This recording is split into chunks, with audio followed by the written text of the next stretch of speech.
Hello, je m'appelle Nathalie Comeau. Je vis actuellement à Moncton, au Nouveau-Brunswick, mais je suis originaire de Dartmouth, en Nouvelle-Écosse.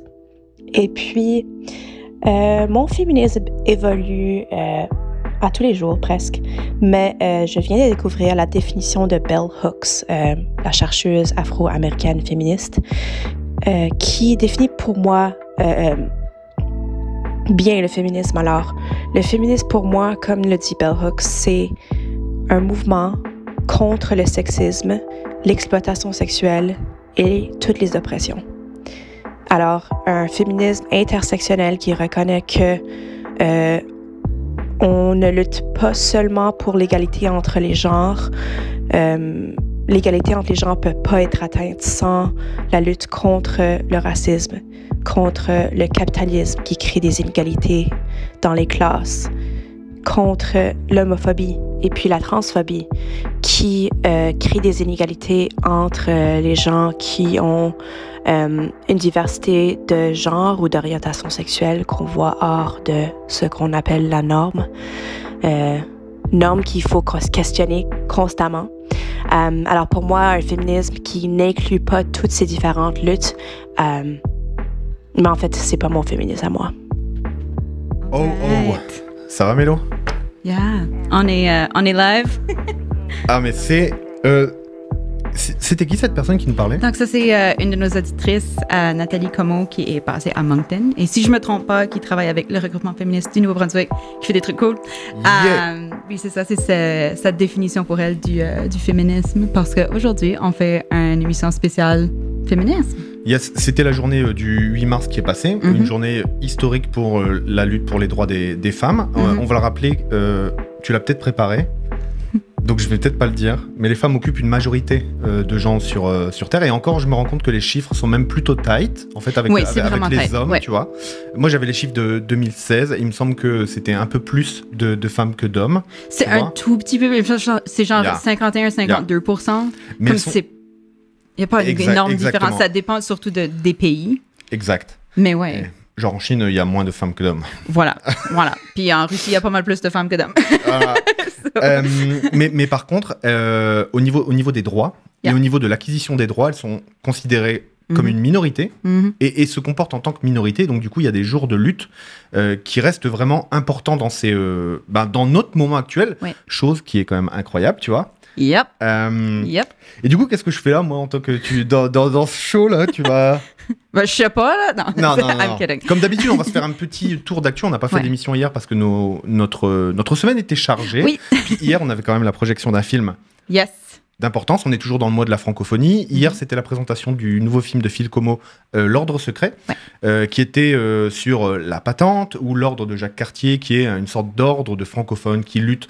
Alors, francophone catholique, hein. Si t'étais pas catholique, ça marchait pas, visiblement. D'après ce que j'ai compris dans le film, ça date quand même d'une époque spécifique où ça faisait partie de la francophonie. C'est pour ça que c'est très interrelié. Ça faisait partie des batailles entre les francophones et les anglophones, que les francophones étaient catholiques, les anglophones étaient protestants. Et donc, ça crée des petites tensions. Donc voilà, on a vu ça. Si vous avez l'occasion de le voir par curiosité, moi je trouve c'était intéressant. C'était bien. La seule chose que je dirais, c'est que pour mieux contextualiser le sujet, je recommanderais de peut-être voir certains de ces autres films, parce que si tu vois ça de l'extérieur, tu comprends pas nécessairement le côté minoritaire du français dedans. Comme c'est expliqué. Mais si t'es à l'extérieur de ça, tu comprends vraiment pas ce que c'est d'être en français minoritaire. Puis en plus, à une époque où t'avais littéralement pas le droit, dans certains cas, de parler français. T'étais réprimandé. Les gens changeaient leur nom. Donc, c'est pour ça que à la place de Leblanc, t'as des White, etc. C'est parce qu'ils littéralement anglicisaient. À la place de Lejeune, t'as des Young. Non, mais c'est ça. Exact. Ils anglicisaient leur nom. Même. Non, really? Oui, il y a des De Young, notamment à Pomquet. Il y a une grosse communauté de De Young qui ont migré en fait de Lejeune à De Young. Ce podcast est comme à moitié de la publicité pour Pomquet, randomly. C'est soit ça, soit chez Z-Cook, donc je dis plus rien, moi. Je ne dis plus rien. Donc oui, cette émission est dédiée à ça aujourd'hui. On va quand même se faire un petit bout d'actu avec 3-4 actus sur lesquels on va réagir. Et ensuite, vous le voyez, il y a un troisième micro parce qu'on a pas mal d'invités Je te laisserai présenter un petit peu tout le monde après au fur et à mesure. Yes. C'est vraiment cool de pouvoir avoir aussi des gens de la communauté francophone ici à Halifax. Absolument. On a des gens en personne. Yay! Et ça, c'est vraiment cool. Première actu. Oui. Je vais revenir sur quelque chose. À moins que tu aies quelque chose d'autre à... On est bon? Non, c'est bon pour se lancer là-dedans. Première actu, je vais parler de la visite de Emmanuel Macron au Congo. Oui, parce que tout de suite, donc, le président de la France fait un petit séjour en Afrique, puis le séjour, on dirait que c'est comme juste dire des insultes aux Africains au fur et à mesure. Non, mais c'est incroyable. Genre leur dire, écoutez, c'est pas ma faute que vous gérez mal votre pays, mais on vous a aidé. Puis t'es comme... OK. Mais il a vraiment fait ça au plus grand pays francophone au monde. En République démocratique du Congo, il est allé et il a dit mais en fait, vous gérez vraiment comme des daubes. Votre pays est intenable, intenu, et c'est de votre faute. Oui, et nous, on est là pour vous aider, puis vous nous voulez pas, c'est votre faute. How dare you? Donc voilà. Non mais on est en plein mois de la francophonie au Canada et on a un des représentants des pays francophones qui est un peu à l'origine de la francophonie malsaine qu'on a dans le monde, là, tu vois, dû au colonialisme, qui va faire des leçons de francophonie éthique sur un autre continent, où il y a de la réparation à faire, où il y a un assainissement des relations à faire, tu vois. Et je trouve ça juste incroyable. Je me demande vraiment comment c'est encore possible, tu vois, en 2023, d'avoir des relations comme ça entre anciens pays colonisateurs, tu vois, et anciens pays colonisés, qui font que juste ce qu'ils peuvent, tu vois. Et un des messages que j'ai trouvé vraiment intéressant, c'était notamment sur une des personnes du Gabon qui disait on n'a pas de problème avec le peuple français, dans le sens où c'est un peuple comme un autre, et on n'a pas de problème. Par contre, si vous pouviez reprendre vos milliardaires, tu sais, est-ce que vous pourriez arrêter de faire des projets chez nous en disant que c'est bien pour nous, et au final, c'est juste exploiter notre pays, nos ressources et nos gens, pour qu'ensuite, vous ayez des profits dans votre pays et que ce soit très peu profitable à notre industrie et à notre pays finalement. Parce que le nombre de routes et de parcs autoroutiers, mais aussi de trams, de trains, que des entreprises françaises vont bâtir en Afrique francophone et qui ne fonctionnent pas à la fin, c'est juste incroyable. Donc en gros, reprenez vos investisseurs, là, nous on n'en veut pas et on va devoir apprendre à se débrouiller autrement, mais on peut pas. On peut pas parce que avec le franc CFA, avec l'influence que vous continuez d'avoir en Afrique, on est quand même obligé, dans les appels d'offres, qui est-ce qui répond à nos appels d'offres? Des entreprises françaises. Ou chinoises. Et aucune autre. Ou russes. Et ensuite, si on prend les entreprises russes ou chinoises, vous nous dites oh non, c'est pas du jeu, on est copains, blablabla.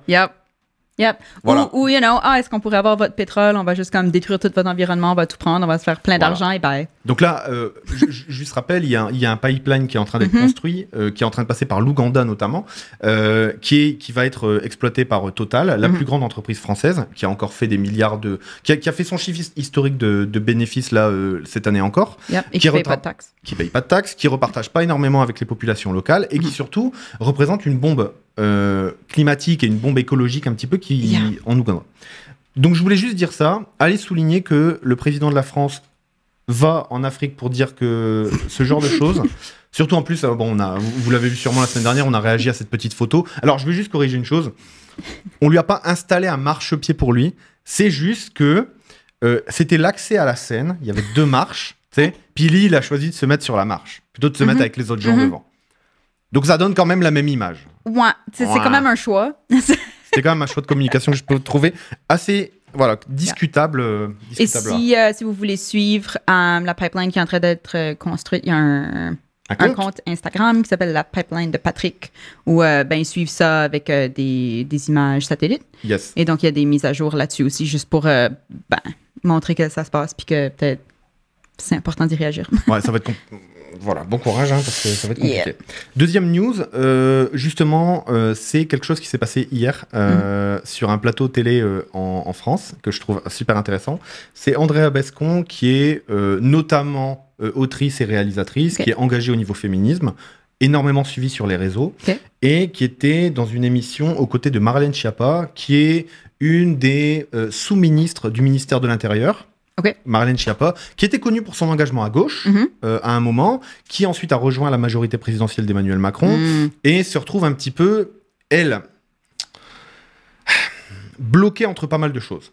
Elle doit défendre les intérêts de son groupe, mais son groupe défend pas les intérêts des minorités ou des femmes. Ou exactement. Et surtout, qui que ce soit qui est pas riche. Hier, elle a été prise à partie dans l'émission, Marlène Schiappa. Déjà, sur la première chose, c'est que il me semble qu'elle a sorti près d'une dizaine de livres, tu vois, dans ses temps d'exercice. Donc, t'as plein de gens qui disent, comment tu fais pour être ministre et sortir 15 bouquins alors, enfin, comment c'est possible de faire ça? Donc ça, bon...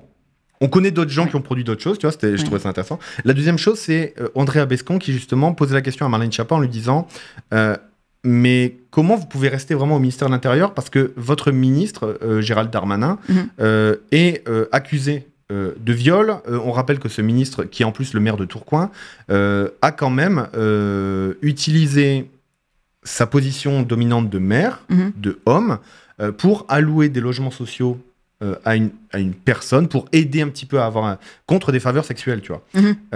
Et donc il y a des accusations de viol qui sont là-dessus, etc. Et il a toujours été plus ou moins protégé. Il y a plein d'autres gens dans la majorité présidentielle qui sont accusés. C'est fou. De viol, notamment. Je dis dans la majorité, mais dans tous les bords politiques. Et je ne comprends pas que ces gens-là ne soient pas exclus. I know. Donc c'est ça. Et hier, c'était intéressant, si vous avez l'occasion de voir la vidéo, entre Marlène Schiappa et Andrea Bescon. Marlène Schiappa s'énerve en disant, mais j'étais venu pour parler de mon livre. Pourquoi vous me chiez dessus avec des trucs du gouvernement? Et Andrea Bescon lui dit, bah oui, mais il faut être cohérent dans ce que tu fais, quoi. Ça fait 2 fois où Emmanuel Macron dit que la grande cause du quinquennat en France, ce sera les violences faites aux femmes et la place des femmes. Et puis, on se rend compte que c'est totalement l'inverse. Il y a pas d'argent contre les féminicides. Clairement. Tu vois, contre les féminicides, il y a des gens qui occupent des positions à responsabilité qui sont eux-mêmes des... Oui, et donc, où il n'y a aucune répercussion. Exactement. Ou alors on leur dit, tu peux pas rentrer au travail pendant 3 jours, mais t'es payé. C'est OK. Exactement. Merci. Ça, c'est le deuxième point que je voulais apporter, que je trouvais vraiment intéressant et qui était en lien en plus avec l'émission d'aujourd'hui. Le troisième point, c'est qu'on est quand même en train d'avoir une grève historique en France contre la réforme des retraites. Oui. On va rappeler que cette réforme des retraites, c'est une réforme qui n'est pas nécessaire, qui est injuste et qui est profondément antiféministe, puisque qui prend, et c'est un peu la citation qui a été donnée en intro que j'ai trouvé vraiment intéressante, c'est que, encore une fois, cette réforme des retraites, elle va taper sur les classes les plus précarisées et les plus fragiles. Alors, quand je dis les plus fragiles, c'est pas à prendre... c'est pas à prendre du point de vue de ces gens-là devraient se débrouiller, blablabla. C'est de dire il y a des déterminants sociaux qui font que des gens sont plus fragiles dans la société parce que la société n'a pas été faite pour eux. Exact. Notamment les plus pauvres, les femmes, les jeunes, toutes les minorités qui n'ont pas accès au pouvoir, tu vois. Tous les gens qui ne sont pas des vieux hommes blancs de 50 ans, qui sont dans la plupart des conseils d'administration, les assos, etc. Donc tous ces gens-là prennent cher dans ces réformes-là. Et donc on va essayer de leur voler 2 années de vie en plus. Et malheureusement, ce qui est en train de se passer pour le gouvernement d'Emmanuel Macron, c'est qu'on a une vraiment forte mobilisation. Donc une grève générale reconductible. Et notamment, une des choses les plus visibles de cette grève générale, c'est notamment qu'il n'y a plus de ramassage d'ordures à Paris.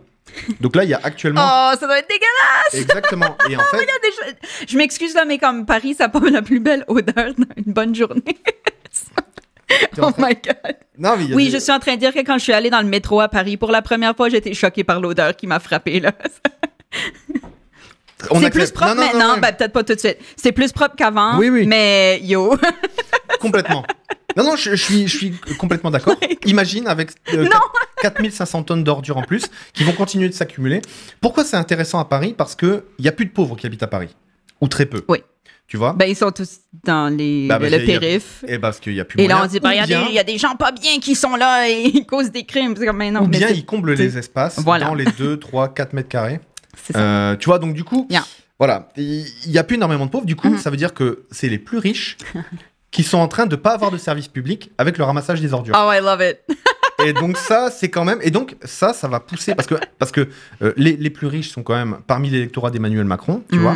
Et de toute façon, on l'a dit, si on veut que les pauvres, les femmes, les travailleurs en général puissent lutter contre cette réforme des retraites, que le patronat veut piquer 2 années de plus aux travailleurs, tu vois, il va falloir se faire des alliés de circonstances. Et le premier des alliés, ça va être les patrons, étrangement. Les petits patrons, pas les grands patrons, pas la bourgeoisie, tu vois. Mais en gros, les petits patrons, parce que les petits patrons vont dire, mais attends, tu m'as bloqué la France, là. Moi, je fais plus de business. Donc, arrête ta réforme, elle n'est pas nécessaire. Donc ça, on va réussir à les avoir à un moment. Maintenant, on va peut-être avoir les Parisiens avec nous. Tu vois, les Parisiens un peu friqués, tu vois, qu'on n'a pas d'habitude. On a une partie de la bourgeoisie intellectuelle qui est de gauche, donc elle, par nature, elle soutient les progrès sociaux et les mouvements sociaux, mais on a quand même ce gros batch de gens qui sont pas trop pour... Surtout ceux qui vont pas nécessairement respecter les travaux qui sont faits par par les emplois qui sont pas nécessairement les mieux vus, comme des éboueurs etc. Et là, et là, ils sont en train de prendre un bain d'ordures, et je pense que ça se passe, tu vois, il va se passer quelque chose, je pense, tu vois. Et donc voilà, ce mouvement social est en train de se créer des alliés de circonstance. On a aussi une opération que je trouve très intéressante, c'est ce que la CGT Énergie appelle l'opération Robin des Bois, où en fait, ils vont déconnecter du réseau les gens de droite, et puis ils vont reconnecter au réseau les pauvres. Nice. Et ils vont passer les écoles et les hôpitaux en gratuité de service. Ok. Donc tu vois, donc tu as en plus... Une genre de redistribution des richesses. Exactement, tu as une sorte de redistribution des richesses sous forme d'énergie. Que je trouve ça vraiment intéressant, parce que c'est en plus les travailleurs qui utilisent leur outil de travail pour... etc. etc. Donc voilà, c'était les 3 news sur lesquelles je voulais revenir. Nice. La France s'enlise, elle n'est pas encore à l'arrêt, mais peut-être que ça va pousser le gouvernement d'Emmanuel Macron à revenir en arrière, et peut-être Emmanuel Macron lui-même. Chose que je trouve intéressante, c'est que pour lui, la réforme des retraites, c'est quelque chose qui est plus de l'ordre du symbole et du totem. Oui. Et l'analyse que j'avais vue de... Alors, qui avait fait cette analyse ? Je ne sais pas si c'est pas Jean Massier. C'est Jean Massier, mais c'était repris aussi par Thomas Porcher et d'autres économistes, tu vois, qui en gros disait... Michael Zemmour, celui qui a un peu débunké l'histoire des 1200 € pour What an unfortunate last name. ouais, voilà. Ben lui, il a relevé le... Ouais. Michael Zemmour qui est économiste, et c'est lui qui a un petit peu expliqué pourquoi la retraite à 1200 € était un leurre. Ouais. Donc c'était vraiment bon. Ouais. Et en gros, ces gens-là disent... Emmanuel Macron a une chose en tête, c'est de pouvoir accrocher ce trophée-là à la postérité. Tu vois, le trophée de dire « J'ai été le président qui a tenu bon ». Sur une réforme des retraites, dans un moment où en plus c'est pas nécessaire. Voilà. Donc c'est pour moi les 3 points qui étaient intéressants par rapport à ça. Moi j'ai fini sur mon petit tour d'actu pour la journée. C'était tranquille. J'avais ça en tête. Il se passe beaucoup de choses dans le monde, mais on aura l'occasion vendredi prochain de revenir. Surtout que vendredi prochain. Yes. On va parler écologie. C'est ça. On va faire un focus peut-être sur des choses plus larges. Mais ça aujourd'hui on parle beaucoup de féminisme et des femmes parce que, comme on le remarque, il y a une grosse montée de la misogynie dans tous les espaces, mais là, c'est vraiment en train d'être une énorme vague en ligne. Et c'est une des raisons aussi pourquoi on fait l'émission depuis le début, c'est pour occuper l'espace avec un différent message, avec une différente vision où on n'est pas les meilleurs, on n'est pas les plus intelligents, etc. Sure. On n'a pas le plus de budget, etc. Mais c'est pas important. Tu sais, comme on voit que t'as pas besoin d'attendre la perfection pour occuper un espace en disant quelque chose d'important. Exactement. C'est ça que je veux dire. Il faut occuper l'espace. Souvent, on a l'impression qu'il faut qu'on attende d'avoir tout de parfait. Et une fois que ça arrive, c'est trop tard et en fait, on fait plus le projet. Donc, c'est une des raisons pourquoi on a... on fait l'émission en général, mais faire un focus. C'est ça. Sur tout ça. Et c'est pour ça que cette émission a été très bien préparée jusqu'à la dernière minute, Mélo. Littéralement. C'est vraiment notre marque de fabrique. Yes. Et je pense qu'aujourd'hui, c'est le summum de ça. C'est la première fois où on a autant d'invités. Du coup, c'est nice. Est-ce que tu as une question à me poser avant qu'on invite un invité ? Qu'est-ce que c'est le féminisme pour toi ? Et en fait, du coup... Tu te sens très préparé ? Non, mais en fait, pas du tout, parce que j'aurais dû y réfléchir avant. Pour moi, en tant qu'homme, je vais donner ma position en tant qu'homme. Je pense que j'en ai parlé lors d'émissions qu'on avait fait avec les mesdames. Ma position, j'ai pas une définition aussi fournie que celle qu'avait prise Nathalie Como, tu vois, que je trouve vraiment riche et forte et tout, tu vois. Donc, par nature, je l'aurais pas lié directement, tu vois. Je pense que moi, plus jeune, avant d'arriver au Canada, par exemple, je l'aurais pas lié directement à la question du capitalisme et ces choses-là, tu vois. Et en fait, pour moi, en tant qu'homme, le féminisme, c'est faire un pas en diagonale à l'arrière. C'est-à-dire, en gros, être capable de se décentrer de ses propres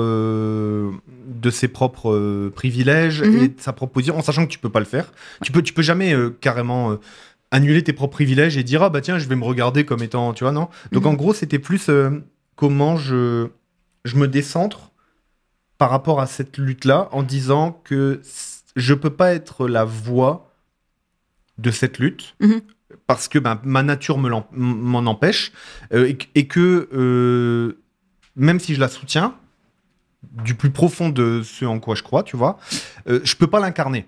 Tu vois ce que je veux dire ? C'est-à-dire que être un homme, je saurais même pas dire, tu vois, si être un homme féministe, c'est une définition que j'accepterais, tu vois.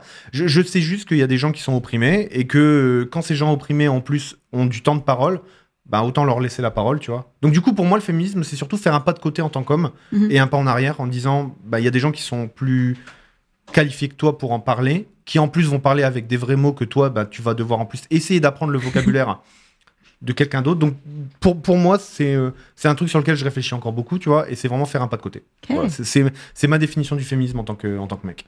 Merci. Voilà. Bienvenue.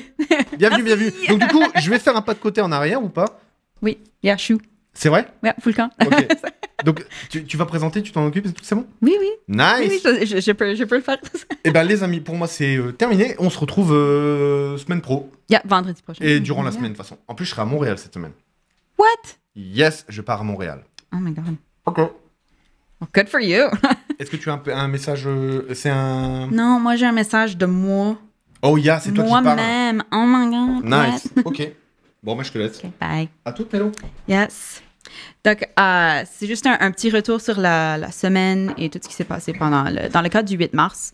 Donc, le 9 mars, à Halifax, on a présenté le documentaire « Je vous salue, salope » que je recommande fortement, qui est sorti en 2022 et a été fait par les réalisatrices québécoises Léa Clermont-Dion et Guylaine Marois. On l'a présenté donc dans notre petite grande ville à Halifax. Ce film parle de sujets d'actualité plus que jamais, la misogynie au temps du numérique. On parle de la haine de la femme, sans oublier que nous ne pouvons pas séparer les femmes trans de cette équation. C'est un groupe qui est de plus en plus marginalisé. Dans la lutte féministe, après plusieurs ères, on est rendu dans la 4e vague. Et on ne peut pas être autre chose que radicalement inclusive. Laisser celles plus marginalisées que nous, c'est retomber dans les erreurs du passé où les femmes blanches se sont battues pour des droits qu'elles ne voulaient pas partager avec les autres. Au Canada, par exemple, les femmes autochtones ont eu le droit de vote aux élections fédérales seulement en 1960. Les femmes racisées, autochtones et immigrantes gagnent entre 40 et 55 % de moins qu'un homme pour le même emploi. Ça veut dire une demi-année gratuite. On revient au numérique. C'est un espace formidable de plein de façons. C'est comme ça qu'on se parle en ce moment. Mais je vous donne quelques statistiques.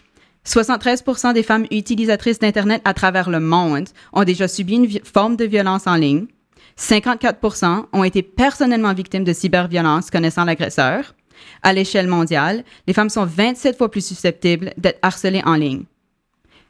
14 900, c'est le nombre d'infractions dénoncées en 2020 au Canada liées au comportement, harcèlement, menaçant relatif à la cybercriminalité, soit une hausse de 17 % en 2019. Je n'ai pas les chiffres les plus récents, mais la pandémie nous a mis en ligne, donc on s'entend que très probablement ils ont augmenté. Il est clair que la réalité de tous les jours en physique se transpose sur le numérique. Donc cette émission aujourd'hui a comme but de parler de sujets variés reliés au féminisme, mais aussi d'occuper cet espace de plus en plus ouvertement misogyne afin de contrebalancer cet effet. Alors, je vous remercie d'écouter cet épisode et bonne émission. Donc, j'invite maintenant Laura, que vous avez déjà entendue à l'émission, qui m'a très, très gentiment remplacée dans le passé aussi, et qu'on a reçu comme invité, on a discuté. Et j'aimerais inviter Moussa, qui est quelqu'un que j'adore, juste en général, parce que c'est quelqu'un de très cool, mais aussi qui œuvre dans quelque chose que moi je trouve qu'on n'en parle pas souvent, et c'est donc, t'as l'air genre, oh my God, qu'est-ce que je fais? qui donne beaucoup de son temps avec les sports féminins, et c'est quelque chose où on met pas beaucoup d'intérêt ou d'argent ou quoi que ce soit. Donc, c'est de là qu'on va partir. Donc, bonjour. Bonjour Méla. Salut Moussa. Hello. Hey. Est-ce que tu pourrais te représenter pour ceux qui n'auraient pas encore pu t'écouter sur l'émission, Laura? Avec plaisir. Donc, moi, c'est Laura Winley. Donc, je suis originaire de Belgique, d'un papa vietnamien, d'une maman belge. Et depuis toujours, le féminisme, ça a toujours été un sujet qui me tient à cœur, de par ma situation, mais aussi d'une manière plus systémique. Et donc, je suis arrivée au Canada en 2016, et là, je travaille dans la francophonie à Halifax. Cool. Allô, Moussa. Est-ce que tu voudrais te présenter rapidement? Moussa Sangare Ponce, a.k.a. Denzel Soubin, a.k.a. Saint-Bernard's very own. Je suis coach de soccer, puis c'est ça qui était comme mon entrée dans le féminisme. C'est ça qu'on peut le décrire comme ça, puis comme... Tu fais plein de choses. Plein de choses. On va certainement se reparler sur l'émission de ta musique aussi. Mais aujourd'hui, on essaie pour une plus grande cause que il y a une plus grande cause que ta musique. Yeah. How dare you? Laura, c'est quoi le sujet que tu voulais présenter aujourd'hui? Ou est-ce qu'il y en avait un qui te tenait plus à cœur, on va dire, en dedans du féminisme? Il y a énormément de sujets. Quand tu m'as demandé un petit peu quel sujet je voulais aborder, j'étais mon Dieu, il y en a tellement. Mais clairement, voilà, une des choses que je voulais aborder, c'était un petit peu le fait qu'on ne peut pas diviser le féminisme et le capitalisme. Et que le fait qu'on est dans un système qui utilise le processus de domination et d'oppression pour pouvoir créer des richesses, c'est clairement de manière intrinsèque avec les problèmes liés au féminisme. Donc oui, ça c'était un des domaines que je voulais parler. On peut parler de plein d'autres choses aussi, parce que... Et on va parler plein d'autres choses. Cool. Puis Moussa, je me demandais si tu pourrais comme nous expliquer un peu ton parcours, ou comment est-ce que tu es rentré dedans le monde du soccer féminin? Moi, je coachais soccer masculin depuis la 11e année. OK. Et puis, une année, c'est vraiment une longue histoire, mais long story short, j'allais arrêter coaching. Puis j'ai dit, sais-tu quoi, je vais coacher soccer féminin une année pour les Jeux de l'Acadie. Puis si j'aime ça, great. Puis si j'aime pas ça, je vais arrêter comme sec. Et puis, ça a changé ma vie. So, puis là, c'est ça que je veux faire avec ma vie. Comme si je peux faire de l'argent pour coacher. Comme avant, tu sais, comme il y a des gens qui veulent être avocat, avocate, chanteur, artiste, professionnel, écrivaine, militaire, firefighter, jet pilot, actress, comme moi, je veux être un soccer coach. So, cool. Yeah. Cool. Puis c'est à cause de ça, puis comme je dis, j'ai coaché des gars toute ma vie, puis c'est à cause d'un groupe de jeunes filles spéciales que ça a comme changé ma vision sur... Wow. Toi? Yeah. Puis toi, tu suis aussi le soccer. Oh, yeah. T'es un grand fan Yeah, le soccer, juste pour les... S'il y en a en Europe qui écoutent, on parle de football. Le foot. Oh oui, le foot. Juste pour mais contextualiser, soccer masculin et féminin, ceux qui me connaissent très bien savent que mon grand club préféré, c'est le Paris Saint-Germain. Puis je me réveille à 6 heures pour regarder les femmes tant que je me réveille à 6 heures pour regarder les hommes. Donc, comme je suis vraiment... Puis je suis la NWSL qui vient de signer un contrat avec TSN. C'est vraiment gros. On va pouvoir regarder des femmes à la télé. Avant, après SportsCenter, il y a beaucoup de petites choses qui arrivent. Puis ça, c'est du basketball? Ça, c'est du soccer. C'est du soccer, c'est OK. La National Women's Soccer League. Donc, puis il y a une ligue. On espère avoir une ligue au Canada d'ici 3-5 ans. Professionnelle, ouais. Vraiment cool.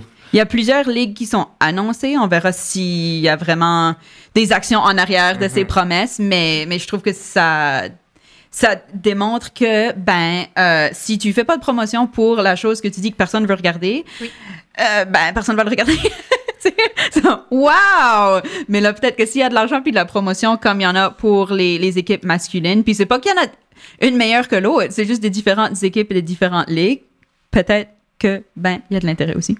C'est ça. Laura, au niveau du capitalisme, at large, non, je joke là.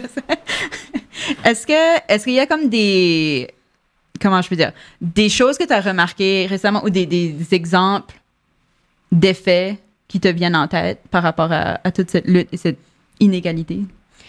Une des premières choses, par exemple, là, je lisais un article sur le fait que souvent le féminisme s'est un petit peu concentré sur le fait d'augmenter les privilèges de femmes blanches qui ont déjà un certain type de privilèges. Et je lisais à quel point, par exemple, dans les domaines carcérales, Chez les femmes, oui. Leur définition du féminisme est totalement différente. Parce que ce qui est important, c'est d'avoir les besoins primaires qui sont remplis. Donc, sont la sécurité alimentaire, le fait de pouvoir juste se sentir libre, entre guillemets. Ouais. Donc, ce sont des choses qui sont, des besoins fondamentaux. Et c'est comme ça que, elles vivent leur féminisme. D'une manière totalement différente de quelqu'un qui voudrait juste pouvoir accéder à une position de directrice d'une association. Là, ça, c'est vraiment juste, je voudrais juste pouvoir vivre en survivre. Oui, ouais. Et ça peut passer, par exemple, par une femme qui explique qu'elle a eu que des hommes toxiques dans sa vie, qui l'ont menée à la drogue, ce genre de choses. Et elle, tout ce qu'elle veut, c'est rencontrer un homme qui soit bien. Et pour elle, c'est ça, son féminisme. Ça passe par un homme. Mais c'est sa définition de comment vivre son féminisme. Donc, oui. Puis je pense que c'est important de se dire, il y a des choses que des fois, c'est plus du marketing que du féminisme. surtout quand on essaie de te vendre quelque chose, c'est rarement du féminisme. Mais c'est quelque chose qui, à l'intérieur de toutes les définitions qu'on peut avoir, va être propre à soi ou à son existence. Parce que dépendant de tes circonstances, évidemment que tu vas pas avoir les mêmes intérêts ou les mêmes besoins de base. C'est ça, exactement, c'est ça. Yeah. Et pour faire un lien au sport et capitalisme, je pensais typiquement à toute la question du fait de mettre des uniformes sexy aux femmes pour pouvoir augmenter justement l'audience. Et donc que ce serait une manière d'augmenter justement l'audimat pour le sport féminin, alors que c'est totalement... Le volleyball féminin, c'est comme l'exemple qu'on utilise toujours. Comme tu regardes les hommes, ils portent literally comme des uniformes de basket. Puis dans les femmes, c'est comme, hey, Wonder Woman, plus tight possible. Tu sais ce que je veux dire? Puis c'est comme, c'est le même sport, comme... Ouais. But les femmes n'ont pas le droit de porter des shorts, OK. C'était pas aux derniers Olympiques? Les avant-derniers Olympiques. Actually, je pense que c'était les Olympiques COVID qu'il y avait le whole scandale. Je crois que c'était l'équipe de volleyball de plage de la Norvège ou quelque part. Ouais, c'est ça. Qui avait refusé de porter des shorts aussi courts et elles ont été réprimandées pour ça. Yeah. Puis c'est comme... les hommes peuvent porter comme des triple XL baggy shorts et move on avec leur vie. Great. C'est ça. Ça c'est... Est-ce que tu vois cet effet-là quand tu coaches, surtout s'il y a des nouvelles joueuses qui rentrent dans l'équipe? Mais comme même, par exemple, le club où je suis avec, ils ont des pennies, des dossards pour les pratiques, right? Puis c'est des one-size-fits-all dossards, mais on sait tous que la diversité corporelle, c'est une trop chose, surtout chez les filles. So, t'as des filles que pour elles, les dossards sont trop grands, t'as des filles que pour elles, les dossards sont trop petits, puis ça allait comme quand des fois qu'on fait des exercices au début des équipes, je suis comme, hey, tiens, un dossard, comme, je peux-tu changer d'équipe? Puis après un bout, j'ai réalisé que c'était literally à cause des dossards. Wow! So, j'ai fait mention au club, ils ont acheté des dossards plus gros, mais ça change pas le fait. So, moi, ce que j'ai fait, c'est humble brag. J'ai juste trouvé comme des dossards. J'ai commandé plusieurs dossards. J'étais sur Etsy, j'étais sur Redbubble, Amazon, puis j'ai trouvé des dossards qui fit le mieux pour le groupe que j'ai. Cool. So, là, quand je divise les équipes, c'est comme, hey, ça c'est les vos dossards, ils sont comme, puis ils sont beaucoup trop grands, mais ils sont beaucoup trop grands pour tout le monde, right? So, il y a pas de, il y a pas de comme, il y a vraiment pas ça, ils savent, puis c'est beaucoup de trucs comme ça que j'ai réalisé que, comme même Manchester City, ils ont fait un truc, ils ont arrêté de porter des shorts blancs, puis il y a beaucoup de gens comme pourquoi est-ce on arrête de porter des shorts blancs, puis même moi j'étais comme obviously quand il pleut ça va devenir see-through, but la raison qu'ils ont changé ils ont arrêté de porter des shorts blancs, c'est s'il y a une femme qui est sur on her period, tu sais, c'est comme ça, blanc c'est vraiment comme je sais pas dans en plus pendant que t'es en train de courir et tout là, puis comme vois-tu, comme même ça, c'est des trucs comme, period. But moi, j'ai tout de suite été à comme, see-through. Puis c'est comme beaucoup de trucs comme ça que j'apprends. on avait une game il y a 2023. Ma mère il y a quelques années, on avait une playoff game dans la vallée d'Annapolis. Puis, regarde, quand moi je coachais soccer, les gars pouvaient littéralement se mettre en caleçon à côté du terrain, mettre leur uniforme, puis là, ça jouait. Puis, il y a des filles qui sont arrivées, elles ont couru dans les bois, puis j'étais comme, yo, what the fuck? Tellement elle s'en va. Elles ont juste comme gonné ça par les bois. Et puis, comme quand elles sont toutes sorties, je suis comme, pourquoi est-ce que vous êtes allés dans les bois? C'est comme, moi, on peut pas changer à côté du terrain. Je suis comme, oh yeah. Puis ça, c'est comme quelque chose que j'avais jamais comme... Ben, t'avais pas eu besoin d'y penser. Jamais besoin d'y penser. Yeah. Puis, honnêtement, on parlait de quoi, c'est quoi un féministe, c'est quoi un féminisme. Et puis, comme... Je sais pas si je suis un bon féministe, mais depuis que je coach, je crois que je suis un meilleur allié aux femmes qu'avant parce que je réalise qu'il y a beaucoup, beaucoup d'inégalités. Puis c'est comme... But why? Puis c'est comme ça qui est frustrant, c'est comme... Même comme Black History Month vient juste de finir le mois de l'histoire du patrimoine africain, puis comme il y a beaucoup de trucs, c'est comme... Pourquoi est-ce que... Comme, common sense, racism is wrong, sexism is wrong, comme c'est wrong, mais c'est comme pourquoi est-ce qu'on peut pas enlever les barrières à la rapidité auquel elles ont été construites. Puis c'est ça que comme à tous les jours, j'ai comme un mini rant dans ma tête à propos d'un social issue. Puis à cause que je coach des filles, puis à tous les jours, je le vois, c'est comme je suis plus guidé vers ces enjeux sociaux-là parce que si elles peuvent avoir la vie plus facile, c'est comme, tu sais. Ouais. Comme ils disent en anglais, a high tide rises all boats ou quelque chose comme ça, comme la grand-mère lève tous les bateaux. Pourquoi est-ce qu'il y a des bateaux qui peuvent lever puis il y a d'autres bateaux qui sont encore comme... Absolument. Est-ce que, je me demandais comme à l'intérieur de tout ça, juste pour comme ceux qui écoutent, l'équipe que tu coaches, c'est des adolescents. Ouais, c'est des adolescents. Donc, encore plus vulnérable au niveau de ton apparence, etc., parce que tu as tout ce côté d'hormones et de, juste changement de ta vie. Est-ce que, au niveau de la mixité, est-ce que tu vois comme des barrières en plus que des joueuses non blanches vivent? Moi, j'ai pas vraiment la chance de coacher des joueuses non blanches jusqu'à date. J'en ai eu 2, puis elles ont vu leur identité au max, puis elles continuent. Cool.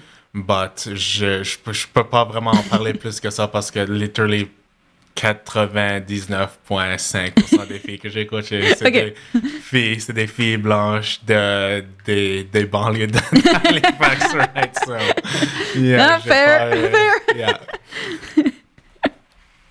Laura. Bon, évidemment, là, Qu'est-ce qui se passe? Talk to me. What? Je pense que l'idée du vêtement sexualisé, comme clairement aussi, ça revient au capitalisme où, on voit ça, on voit comment je peux dire, le fait que il y a des uniformes qui sont pas adaptés au corps des personnes qui sont en train de jouer le sport. Là aussi, ça revient à, s'il n'y a pas la demande, ils vont acheter ce qu'on fait. Oui, pourquoi est-ce qu'on ferait autre chose? C'est ça. Est-ce que toi, ça t'amène d'autres niveaux de réflexion par rapport aux inégalités à l'intérieur du consumérisme qu'on nous force à consommer? Il y a ce qu'on appelle la taxe rose, qui font que des produits qui sont basically les mêmes vont être plus chers pour une femme que pour un homme. C'est le fait, par exemple, que les produits d'hygiène féminine sont toujours payants. Et donc, tout ça, c'est vraiment des problèmes qui sont vraiment liés au fait qu'on nous pousse à consommer, on nous pousse à payer plus cher parce qu'on est des femmes. Ouais. Et c'est toujours pareil, c'est toujours les... Parce que voilà, tant que les décideurs, tant que on ne changera pas le fait que les décideurs sont des hommes ou alors des femmes qui ne sont pas pro-féministes, qui ne peuvent pas faire des connexions avec la réalité du quotidien des middle class et de la lower class. Yeah. Je pense qu'on pourra pas bouger les choses. Oui. Par exemple, j'ai fait un examen médical récemment. La machine, c'était une machine créée vraiment pour le corps des femmes. Mais pas du tout, en fait. Enfin, c'était genre, est-ce que vous pensez vraiment qu'on a un corps rectangulaire? Qu'est-ce que c'est que ça? Est-ce que vous avez déjà vu le corps d'une femme? Donc, oui, ça touche dans tellement de domaines qui sont des domaines fondamentaux. Ouais. On voit, par exemple, les crash tests pour les voitures. Oui. C'est totalement fait pour le corps d'un homme. Donc, ouais. Voilà, ça touche vraiment la sécurité. Absolument. Littéralement, ça peut être la cause d'une mort parce que c'est pas adapté au corps de la personne qui est assise dans la voiture. C'est terrifiant. Ouais, c'est ça. Je sais que ça me fait penser à... c'était dans un cours où on regardait juste des inégalités de différentes sortes. Puis il y avait le côté consumérisme où c'était surtout... les produits de beauté sont marketés surtout aux femmes. Et tu sais, c'est fine, là, comme il n'y a rien de mal à aimer certains produits, c'est pas ça. Mais le marketing en arrière, c'est vraiment t'es moche, t'es dégueulasse, utilise ce produit et tu seras moins moche. C'est vraiment genre, t'as des rides, utilise cette crème puis t'en auras peut-être moins et tu seras peut-être plus acceptable dans la société. Oui, clairement. Il joue vraiment sur les stéréotypes et sur le fait d'opprimer et de diminuer vraiment l'estime de soi. Yeah. Pour pouvoir rentrer dans cette faille et vendre leurs produits de merde ou alors des bons produits, je dis pas. Oui. Mais clairement, par exemple, on voit dans les réseaux sociaux, sur Instagram, etc., que les influenceuses, les comptes sont vraiment... Elles font ce qu'elles veulent, mais ça reste parfois un véhicule du capitalisme et du fait que les femmes se sentent comme une pâle copie d'un idéal féminin. Et qui n'est pas atteignable. Et donc, on passe un peu notre vie à essayer d'atteindre cet idéal, que ce soit par le maquillage, par la consommation de produits, qui font juste nous rendre... on feel crap. On sent juste mal, constamment. Et oui, je pense qu'aussi, à chaque fois, par exemple, moi... c'est con, hein, mais à chaque fois que je m'épile les jambes, je me dis, mon Dieu, tout ce que je pourrais faire au lieu de faire ça, qu'est-ce qu'on s'en fout? Moi, c'est il y a des hommes, ils sont déjà dehors en train de live their life. Et puis moi, je suis là à m'épiler les jambes, c'est vraiment débile. Ouais. Yeah. Moi, c'est peut-être too much information. I really don't care. Ça, c'est moi. Allô. Mais pendant les lockdowns, donc on sortait plus. Puis à un moment, c'est ça, j'ai commencé à réfléchir comme... Pourquoi est-ce que comme je m'épile? Like, what's the point? Tu sais, parce que t'as rien d'autre à faire que penser parce que t'es coincé à la maison. Et puis là, il y a un semestre à l'université où j'avais littéralement comme pas de temps parce que je faisais presque temps plein ma job. J'avais l'université à temps plein, puis j'avais d'autres projets qui se passaient. Et là, je me suis dit, OK, genre, il faut vraiment que je choisisse. Est-ce que je prends une douche ou est-ce que je mange ou est-ce que je dors? Puis là, je me suis dit, OK, screw it, je me rase plus les jambes parce que j'en ai pas de fucking temps. Puis en plus, c'est l'automne au Canada. Puis en général, l'automne au Canada, il commence à faire plus frais, donc, tu sais, whatever. Puis là, après un moment, j'ai comme réalisé que ça faisait depuis genre l'âge de 13 ans que j'avais jamais pas fait ça. Oui. Et c'était traumatisant. Parce que je me sens dégueulasse. Comme c'est... Puis tu sais, c'est mes jambes, là, je les touche pas tellement. C'est en dessous, là, je sais pas. Mais genre, c'était vraiment un sentiment de comme, t'es gross. Pourquoi est-ce que tu fais ça? Comment oses-tu? Puis après ça, après ça, maintenant, je m'en fous. Tu sais, genre, peu importe, mais c'est le moment où, avant, genre, je sais pas, ça faisait 3 jours que je m'étais pas rasé les jambes, j'oserais jamais porter des shorts. Parce que même si personne pourrait voir que je me suis pas rasé les jambes, tu sais, j'étais comme non, mais peut-être, on sait jamais, ou quelqu'un va frôler ma peau, puis c'est pas complètement doux, comme, tu sais, c'est la fin du monde. On a vraiment été éduqués à être un objet qui est censé être joli, qui est censé plaire au regard des hommes. Et c'est depuis toute petite qu'on a appris ça. Et donc, oui, ça c'est quelque chose qui on se rend compte dans notre quotidien. Enfin, des fois, j'essaye de compter le nombre de fois où je fais attention à être présentable pour la société, à essayer de conserver les égos fragiles des hommes, à essayer de fitter dans le stéréotype de ce qu'est une femme, donc c'est-à-dire pas trop en colère, pas trop chiante, gentille, douce et tout ça. Et des fois, quand je compte, mais c'est terrible en fait. Je me dis, il y a tellement à déconstruire en tant que femme, en tant qu'homme, en tant que N'importe quoi, mais vraiment, en tant qu'être humain, il faut vraiment se déconstruire, ouais. Ben, ça m'amène un peu à... Peut-être... Hi, Moussa. Je me tourne de chaque côté. Ouais, moi, je vais ça fait fucking... On peut-tu dire des mots? Ouais, anyway, ça fait fucking mal. Vas-y. Alright, et puis je l'ai fait pour un sketch d'un camp de jour. Puis oh man, t'es dédié à la job, après, puis c'était comme je l'ai fait 3 fois parce que c'était 3 différents groupes. Puis après comme les 3 fois, je suis allé voir comme chaque... Vous faites ça comme regularly, partout, puis je suis comme... Yo, why? Comme, à cause de vous autres, je suis comme, non, like, faut qu'on ait une discussion entre hommes, parce que, like, moi, c'était comme juste une demi-aisselle, right? Comme, so, quand tu transposes ça sur le corps féminin, je suis comme, no, y a aucun standard de beauté qui vaut ça. Non, agree. Quand vous parlez de vous faire comme, waxer là, je suis comme, yep, I know. I feel your pain. Au niveau de genre, tu sais, se rendre présentable pour la société, puis on va chacun s'adapter aux sociétés où on habite, mais tu sais, on voit justement dans le féminisme, c'est souvent quelque chose qui est vraiment pas compris. On parle de la masculinité toxique, puis tu sais, c'est pas pour dire que genre être masculin c'est pas ok. Si tu veux être un manly man ou si tu veux avoir comme, je sais pas, si tu veux work out puis avoir des muscles, etc., c'est pas du tout ça le problème.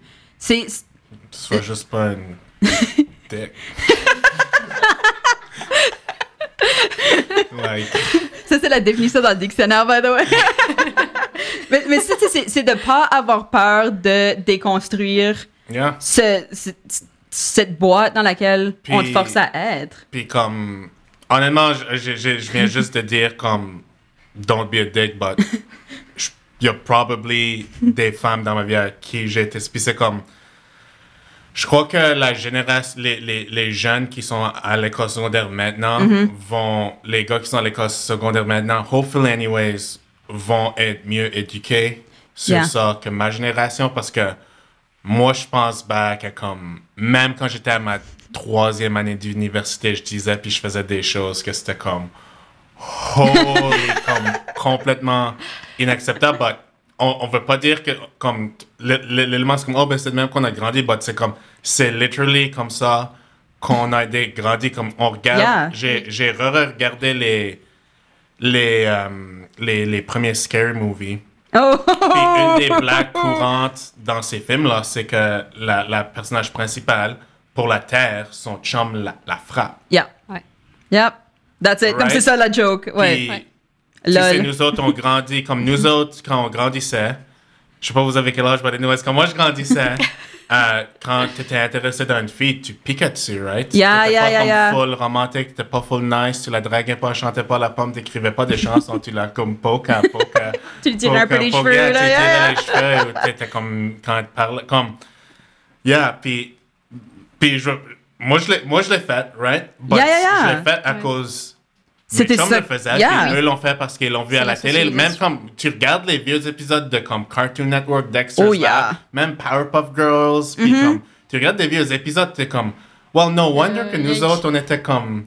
Puis, tu sais, moi, obviously, je fais probablement encore des fautes, puis si je le fais, je suis content qu'on vit dans une société maintenant que comme, il y a des gens qui vont speak up, hey Moussa, ce que t'as dit, c'est wrong. Ce que tu as fait, c'est inacceptable. Puis, whether qu'ils le font en public ou qu'ils t'envoient un message ou un appel afterwards, au moins, c'est comme, OK, I messed up. Parce que... Mais c'est comme ça qu'on apprend. C'est comme ça qu'on apprend. Comme faut faire...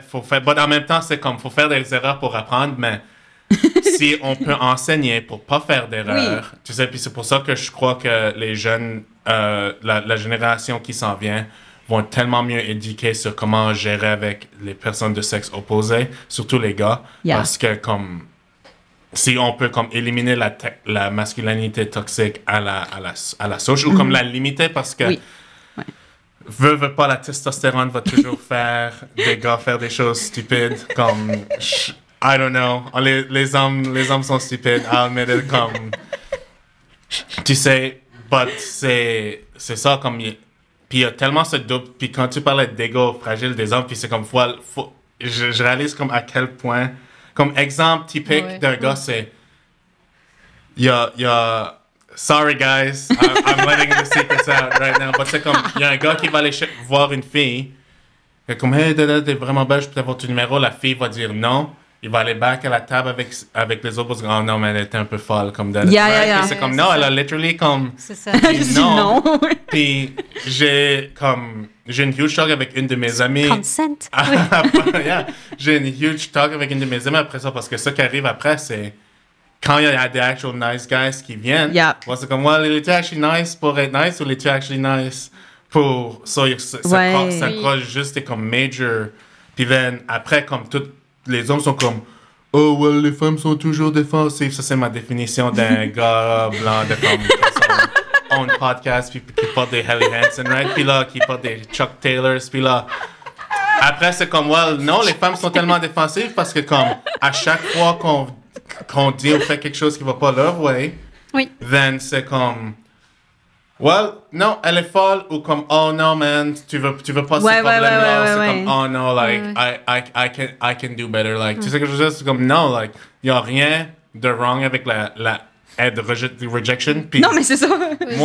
Puis comme moi, je suis hypocrite parce que moi j'étais un de ces gars-là qui était comme, elle est folle, je vais vous dire ce que changeait, puis ça a zéro affaire avec le féminisme at all.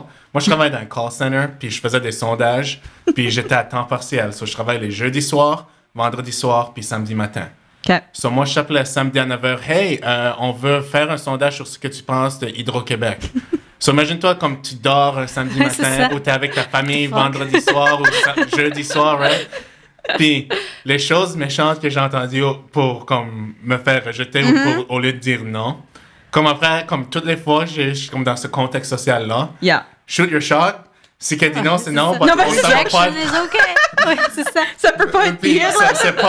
C'est pas. Puis après ça, j'ai réalisé que comme d'autres de mes chums le faisaient. Puis je suis comme, no, like, elle est juste pas intéressée, puis c'est OK. Puis, en grandissant, j'ai beaucoup d'amis gars, mais grandissant dans Claire, disons juste que mes intérêts... C'était très rural. Très rural. Mes intérêts alignaient plus typiquement avec les intérêts des filles. Comme j'ai beaucoup d'amis love their souls, but c'est comme un samedi après-midi, c'est comme, oh man, on veut aller en four-wheeler, puis friggin', je suis comme, alright, ou comme driver le truck dans des gros puddles, puis je suis comme, cool. Puis then, tu sais, mes chums les chums filles, c'est comme, hey, on veut aller au mall, puis then on va aller au movie. Je suis comme, yeah! Right? So, juste en grandissant, je feel que j'étais plus ami avec des filles, puis ça continue à l'université, puis comme dans ma vie de tous les jours. So là, j'ai plus, c'est comme... T'es plus conscient de... Plus conscient, puis then, j'étais attaché avec... Puis quand j'ai vu cette situation-là, que j'ai démontré au début, que comme, oh non, she's crazy, arrivé à mes amis filles, je suis comme, wow, hold on a second, man, like, je connais fille à qui va rester anonyme. Elle est pas crazy du tout. So, c'est qu'anything, c'est que t'as rejeté, c'est que you're probably something wrong avec toi, right?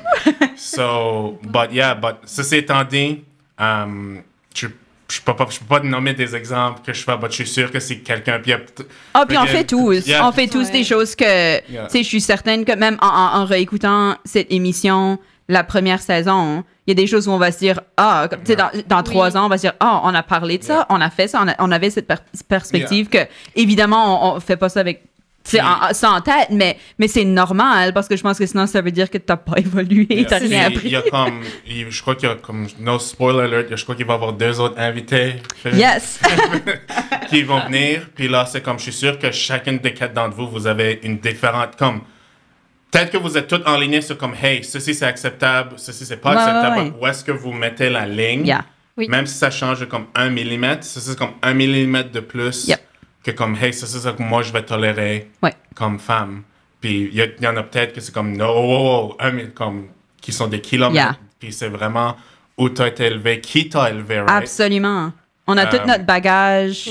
Et je pense que si on n'en est pas conscient, ben c'est là aussi on manque des conversations. C'est ça, faut juste donner l'information à nos jeunes gars. Parce que aussi... Socialement, je crois que socialement, unless que comme tu transplantes someone dans un autre pays différemment, comme socialement, je crois que tu arrêtes d'évoluer un bout. C'est pour ça qu'il faut vraiment comme pousser avec la prochaine. Puis c'est sûr que ça va être comme les gens de mon âge, dans la trentaine, quarantaine, cinquantaine, qui vont se plaindre. C'est comme, you had your time to make it right. So, on va essayer de s'assurer que comme la next génération does it right. Parce que c'est comme... On arrive à la fin de la première partie. Moussa, on va certainement se reparler sur d'autres sujets. Je suis vraiment contente que tu es venue parler. Laura, tu vas rester avec moi parce qu'on a kick out Valentin pour le reste de l'émission. Bye bye, Valentin. Donc, je vais te poser la question avant qu'on finisse cette partie. C'est qu'est-ce que c'est le féminisme pour toi? Je pense à ça, puis comme le féminisme, c'est honnêtement juste respecter puis supporter les libertés des femmes, puis peu importe quelles qu'elles sont, du mieux qu'on peut, parce que comme j'ai dit, chaque femme va avoir ses différentes tolérances, ses différentes croyances, ses différences culturelles, mais si tu peux, du mieux qu'on peut, respecter puis aider à développer puis pas infringe sur leur liberté, then que ça soit like freedom of speech, orientation sexuelle, comment tes cheveux, regarde. Il y a des filles qui adorent du make-up, il y a des filles qui adorent se faire lancer, il y a des filles qui adorent pas se faire comme whatever, qu'elles sont juste exister en paix. Pas juste fuck off et laisse-les faire leur thing. Ça, c'est la définition de... Mais du mieux qu'on peut, parce que, again, tout le monde a leurs différences sur les tolérances. So, si tu peux pas éliminer une copie, vous n'avez pas dit qu'il y a plus de femmes que d'hommes sur la planète right now? Un petit peu. So, si tu peux pas éliminer comme le 51% de la planète, I think ça serait good. Puis, comme j'ai dit plus tôt, just don't be a dick. Comme je dis toujours aux filles, si tu as something vraiment mean à dire, puis tu veux le créer dans ta voiture on the way out the practice la game, dis-là. Puis si tu veux être un gars, puis tu veux faire ça, juste créer dans ta voiture où ce que personne peut t'entendre, fais-le. But quand c'est en public, quand c'est un micro, quand c'est au travail, just know que... Just don't be a dick. Don't be a dick, yeah. Parfait. Ben, merci beaucoup, Moussa. Merci. Laurent, on reste ici. Oui. On a 2 autres invités qui s'en viennent dans la deuxième partie. Mais merci beaucoup, tout le monde. Puis on se voit bientôt.